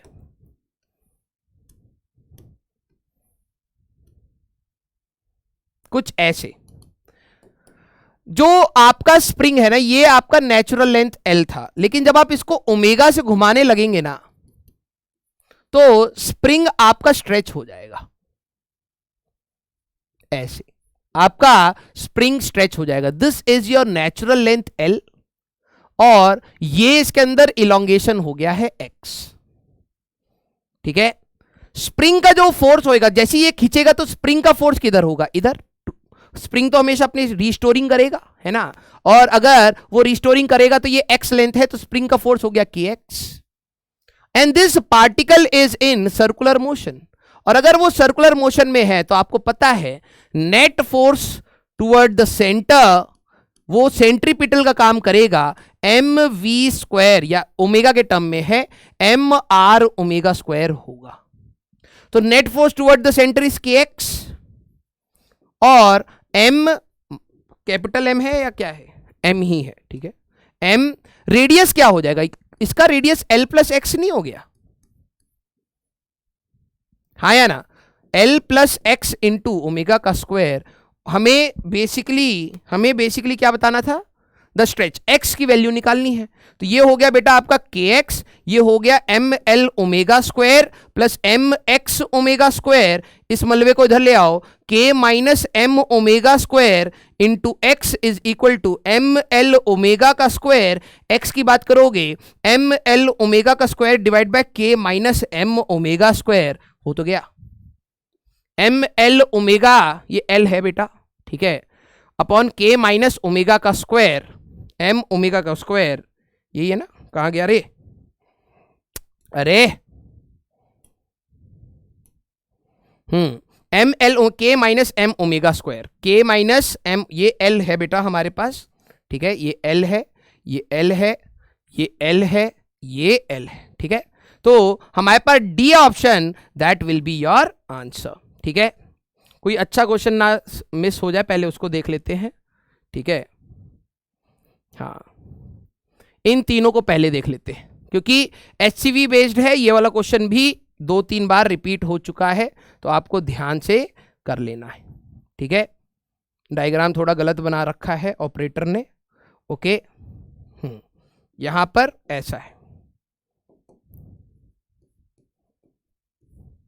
ठीक है, मुंह में धागा नहीं दे रहे, हाथ में ही है। अब बॉय ऑफ मास 4 kg, ठीक है, ऐसा नहीं है कि मुंह से धागा पकड़ के खींचने की कोशिश कर रहा है, हाथ यहां पर है भाई, लो लो, तुम्हें ज्यादा दिमाग लगता है।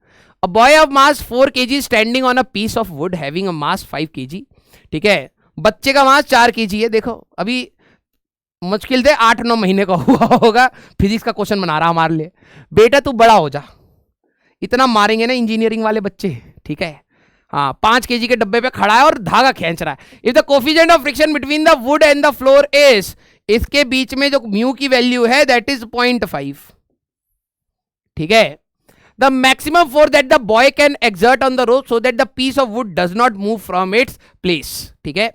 ये बच्चा 4 kg का है, ठीक है, और हमारे पास 4 मार्क्स का सवाल बना रहा है, कईयों की करियर खराब कर रहा है, -1 दिला रहा है। बेटा कुछ बचपन में से तो कम से कम पुण्य के काम कर ले, शांति से बैठ जा। चलिए कोई नहीं, ठीक है, इसका गुस्सा दूसरे बच्चों पे मत निपटाइएगा। पता लगे क्वेश्चन खराब हो गया, देखा आसपास में कोई बच्चा, बेटा मारूंगा मैं इसको, ऐसा नहीं है, आसान से, ठीक है। एचसी वर्मा बेस्ड क्वेश्चन है। इन्होंने कितना फोर्स लगाना चाहिए कि ये ना खिसके, तो आपका ये क्वेश्चन है इक्विलिब्रियम का, है ना। तो जरा ये समझना कि ये जो बच्चा है इसका खुद का वजन निग्लिजिबल है, लेकिन लेना पड़ेगा क्वेश्चन में। हाथ में टेंशन है इस बच्चे के, दिमाग में तो है नहीं, तभी हमारे लिए सवाल बना रहा है। और यही टेंशन धागे पे से ब्लॉक की अगर बात करी जाए तो इसको टेंशन टी, इस डब्बे का वजन इससे ज्यादा 5g, इसका नॉर्मल रिएक्शन इसके ऊपर, और एक जमीन का नॉर्मल रिएक्शन n' जमीन पर, और फ्रिक्शन आपका यहां होगा, ठीक है, F। अभी तो स्टैटिक की बात करेंगे, ठीक है। इन्होंने बोला है कि कितना मैक्सिमम फोर्स लगाए कि ये स्लिप ना हो। तो मैंने कहा यार ये बच्चा तो ऊपर नीचे कहीं नहीं जाना चाहिए, है ना, बंदर थोड़ा ना कि धागे पे चल जाएगा, ठीक है। तो n+t की वैल्यू 4g होनी चाहिए इसके लिए, ठीक है। y एक्सिस में ये भी नहीं चले, तो अगर आप देखें यहां से n की बात करेंगे तो 4g - t आया। ये ब्लॉक मूव नहीं करना चाहिए, डज नॉट मूव। तो क्या आप समझ सकते हैं, डज नॉट मूव, ये ब्लॉक अगर मूव ना करे तो इसने जितना भी ये टेंशन है इसके फ्रिक्शन की मैक्सिमम वैल्यू से मैच कर जाए। भाई देखो ये बच्चा इस धागे को जब खींचेगा तो टेंशन बनेगा, तो ये इधर जाने की कोशिश करेगा, फ्रिक्शन इसको रोक ले। तो हमारे पास फ्रिक्शन की maximum value, block will not slip, ठीक है, ये कंडीशन है। तो टी की वैल्यू एफएस मैक्स से मैच होनी चाहिए, तो टेंशन की value mu times the normal reaction n' से मैच होनी चाहिए। अब n' क्या होगा, अगर आप देखें तो n' की वैल्यू n+5g के बराबर, total upward force equal to total downward force. n' की बात करेंगे तो n की वैल्यू थी 4g - t + 5g, तो 9g - t that is n'। उठा करके यहां डाल दो, तो t की value must be equal to mu की वैल्यू 0.5 थी ना बेटा, 0.5, राइट। और n' की वैल्यू आपकी आई है 90 - t, ठीक है। तो ये 2t is equal to 90 - t, 3t is equal to 90, t की बात करेंगे तो 30 न्यूटन, खुद का 40 न्यूटन है, 30 न्यूटन का फोर्स लगा दे बच्चा तो काम बन जाएगा। तो आंसर विल बी 30 न्यूटन, ठीक है। ये कई बार रिपीट हो चुका है भाई, ये भी 2-3 बार रिपीट हो चुका है, ठीक है। तो प्लीज इसका भी आप ध्यान रखिए। अगला क्वेश्चन है 2 बिलियर्ड बॉल, ठीक है। हमारे पास टाइम भी अब 2 ही क्वेश्चन के आसपास का बचा है, लेकिन हम लोग मेजॉरिटी इंपॉर्टेंट क्वेश्चन कोई मिस ना हो उसका हम लोग देख लेंगे, ठीक है। हाँ, कोई इंपॉर्टेंट क्वेश्चन मिस नहीं होना चाहिए। 2 billiard ball of each of mass 30 gram strike a rigid wall with the same speed of 108 km/h, ठीक है। दोनों की स्पीड सेम है बट एट डिफरेंट एंगल। आपने इसको फेंका तो ये जाके नॉर्मल इंसिडेंस से हुआ है, ठीक है, नॉर्मली, और ये 45 डिग्री के एंगल पर। If the ball get deflected with the same speed, v की वैल्यू सेम है, then the ratio of magnitude of impulses imparted to the ball a and b by the wall along x direction, मतलब normally obvious सी बात है, ठीक है। Ratio बताना है मैग्नीट्यूड ऑफ इंपल्सेस। देखो आपको अगर मैं दिखा दूं अगला क्वेश्चन टाइम वाला, और जो हमने पहले भी किया था इंटीग्रेशन वाला किया था, मैंने कहा था impulse means change in momentum and F D t का इंटीग्रेशन, तो पहले वो करवा लिया। और जरा अगर आप ध्यान से देखें तो P2 माइनस P1 भी करवा रहे हैं वो अच्छे से, ठीक है। अगर मैं एक बॉल को m मास की बॉल को v स्पीड से फेंक रहा हूं जाते समय और टकराते समय वो कह रहे हैं वापिस वैसे ही आ रहा है, तो इस केस में पहले केस में इंपल्स की बात करें तो P final minus P initial vector है, गलती मत करना। फाइनल माइनस mv आई कैप माइनस mv आई कैप माइनस 2mv आई कैप। मैग्नीट्यूड की बात करें तो ये होगा 2mv की बात, राइट। जरा सेकंड केस की बात करते हैं, इसको वहां पे ले लेते हैं क्योंकि इसमें कई बच्चों को दिक्कत हो सकती है। ये भी आपको क्लास में कराया जाता है लेकिन बच्चे ध्यान से देखते नहीं हैं, ठीक है। सेम एग्जांपल आपकी नोट्स बुक्स में होगा, देखिए, खंगालिए, ढूंढिए, रिवाइज करिए, ठीक है। सभी टीचर कराते हैं ये। अगर एक m मास की बॉडी v स्पीड से जा रही है 45 डिग्री, ये है, तो मोमेंटम एक वेक्टर क्वांटिटी है, ठीक है। ये भी 45 हुआ, तो इधर मोमेंटम होगा mv cos 45, mv sin 45। Collision में भी कराया जाता है और उनका कि ये टकरा के वापस इसी डायरेक्शन में जा रहा है, v से ही जा रहा है, तो ये angle of incidence equal to angle of reflection. तो अगर आप देखें तो हमारे पास ये वाला एंगल 45, तो mv cos 45 mv sin 45। आपको भी पता है फोर्स जब भी ये टकराएगा तो फोर्स इसी डायरेक्शन में लगेगा, तो मोमेंटम इस डायरेक्शन के अलोंग एक्स डायरेक्शन में ही चेंज होना चाहिए, वाई में चेंज ही नहीं होना चाहिए, फोर्स ही नहीं है। इसीलिए इनिशियल मोमेंटम की अगर आप बात करें तो ये आएगा mv cos 45 या mv बाय, या लिख देते cos 45 आई कैप माइनस mv sin 45 जे कैप, है ना। फाइनल मोमेंटम की अगर आप बात करें बेटा तो ये कितना होगा, माइनस mv cos 45 आई कैप माइनस mv sin 45 जे कैप, है ना। अब मैं अगर चेंज इन मोमेंटम की बात करूं that will be your impulse. I2 की बात करें तो P final minus P initial आपको करना है, तो फाइनल मोमेंटम माइनस इनिशियल करेंगे तो हट जाएगा हमारे पास माइनस 2mv cos 45 आपका आई कैप में आएगा। और मैग्नीट्यूड की अगर आप बात करें, क्योंकि रेशियो तो हमें मैग्नीट्यूड का चाहिए, तो ये आपका कितना होगा 2mv cos 45। अब हमें रेशियो चाहिए था, ध्यान से कर लेते हैं, कई बार I1 by I2 या I2 by I1 क्या पूछा है। हाँ, then the ratio of the magnitude of impulse imparted to the ball a and ball b. Ball a तो I1 by I2 का रेशियो हमें बताना है। I1 था आपका 2mv, इधर है 2mv cos 45, cos 45 इज 1/√2, तो ये रेशियो आ जाएगा √2:1 का हमारे पास। A option that will be your answer. Clear. चला जाए अगले क्वेश्चन पर। अगला question, particle of mass m originally at rest is subjected to a force whose direction is constant but magnitude with varying. एक मास m है, rest पर है और फोर्स ये है। एक मास हमारे पास, सारे बच्चे ध्यान से देखो, ठीक है, हमारे पास एक मास m है, रेस्ट पर है, t इक्वल टू 0 पर इस पर फोर्स लगना स्टार्ट हुआ, और फोर्स क्या है हमारे पास 1 minus T by force is equal to F naught into 1 minus T by T का होल स्क्वायर। कुछ इस प्रकार का आपका फोर्स है ना। देखो फोर्स की डायरेक्शन कांस्टेंट है बट मैग्नीट्यूड समय के साथ वेरी कर रहा है, where F naught and T are constant, capital T भी कांस्टेंट है। The force act only for time interval 2t, 0 से लेके ये 2t तक लगा है, यहां से लगते लगते मान लो एक टाइम हो गया है 2t, ठीक है। The velocity v of the particle after time 2t is. Impulse momentum theorem देखो कितनी बार पूछा जा रहा है, और अलग अलग तरीके से है। तो अब आपको ये चीज पूछी गई है कि v बता दो। तो मैं देखो ये रेस्ट पर था, तो इनिशियल मोमेंटम क्योंकि ये उसकी वेलोसिटी को बढ़ा रहा है, प्लस एफ डी टी का इंटीग्रेशन फ्रॉम t1 से t2 that is final momentum बेटा। इनिशियल मोमेंटम बॉडी रेस्ट पर था तो ये तो जीरो हो गया।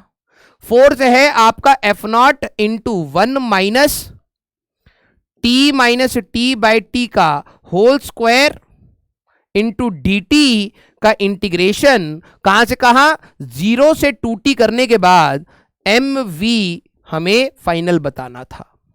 ठीक है, तो अब आप सर इंटीग्रेट कैसे करें, मैं आपकी थोड़ी सी मदद कर रहा हूं। ठीक है, कोई घबराने वाली बात नहीं है, एफ नॉट को बाहर निकाल लीजिए। ठीक है, 0 से 2t हमें जाना है।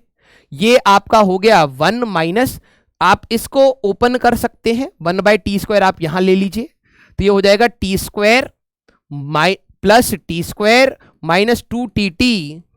ठीक है, ओपन कर लिया, into D T is equal to M V final. Clear? अब तो आपके लिए नॉर्मल हो जाएगा यहां पर एफ नॉट। ठीक है, 1 का इंटीग्रेशन आपका क्या आएगा, T minus T cube by T square minus T square into T minus minus plus और टी का टी स्क्वायर बाय 2, ये equal to M V final 0 से लेके 2t। Upper limit minus lower limit solve करके आप अपना answer निकाल सकते हैं। ठीक है, आई थिंक और सारे हम लोग रिलेटिव वेलोसिटी है ना।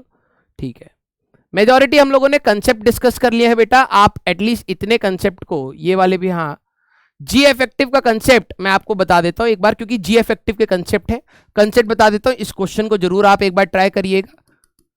ठीक है, क्योंकि जी इफेक्टिव हम लोग बाद में भी करेंगे। अगर आपकी लिफ्ट, यहां पर समझना, एक बंदा वेइंग मशीन पर है और ऐसे खड़ा है, ये भी आपको बताया जाता है लेकिन कुछ बच्चे ध्यान नहीं देते। पहला केस है, मैं केस ले लेता हूं, बार बार डायग्राम नहीं बनाऊंगा। केस 1 लिफ्ट आपकी रेस्ट पर है। ठीक है, केस 2 आपकी लिफ्ट कांस्टेंट वेलोसिटी से चल रही है, ऊपर हो या नीचे हो, दोनों में कोई फर्क नहीं पड़ेगा। केस 3 हमारे पास लिफ्ट एक्सेलरेटिंग अप विद ए, ऊपर जा रही है ए से। Case 4 lift accelerating down with A. Case 5 freely falling. ठीक है, ये आपके इफेक्टिव ग्रेविटी का कंसेप्ट आपका बाद में भी आएगा, तो प्लीज यहां पे रखना। जब लेफ्ट उस पे होती है तो जो इस बंदे का वेट या जी इफेक्टिव जो होता है वो जी ही रहता है नॉर्मल। ठीक है, लिफ्ट ऊपर कांस्टेंट वेलोसिटी से जाए या नीचे से जाए, इफेक्टिव जी ही होता है।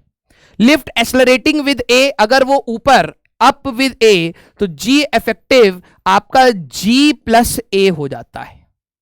अगर वो नीचे जा रही है तो सूडो फोर्स लगाने के बाद आता है। प्लीज एक बार अगर आपको यहां पर फॉर्मूले से कंफ्यूजन हो तो प्लीज आप कौन सा टॉपिक रिवाइज करेंगे, अपना सूडो फोर्स का। ठीक है, सूडो फोर्स का कंसेप्ट रिवाइज करेंगे। जी इफेक्टिव जी माइनस ए, फ्रीली फॉलिंग में जी इफेक्टिव आपका 0 हो जाता है, 0 हो जाता है। इसी में आपका ध्यान रखना, अगर आपका बॉडी इस प्रकार से है और ए से जाएगा तो आपको पता है ये इस प्रकार से एंगल थीटा पर बेंड हो जाता है।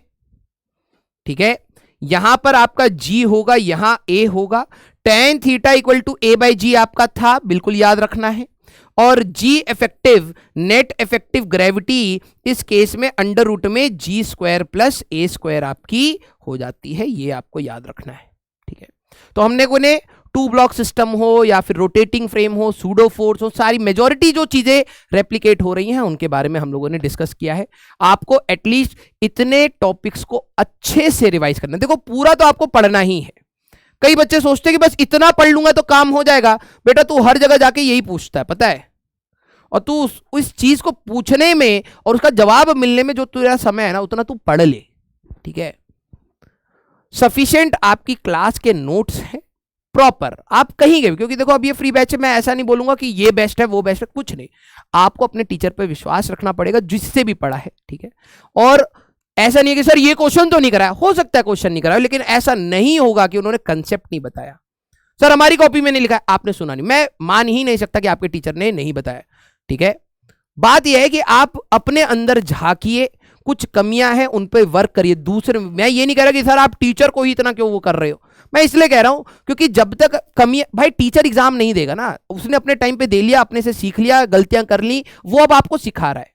दूसरे में गलती निकालने से आपको कोई फायदा नहीं होगा, आपको अपने अंदर झांकना पड़ेगा। जो अच्छे बच्चे होते हैं वो अपने अंदर झांकते हैं, कमियां ढूंढते हैं, उस पर काम करते हैं।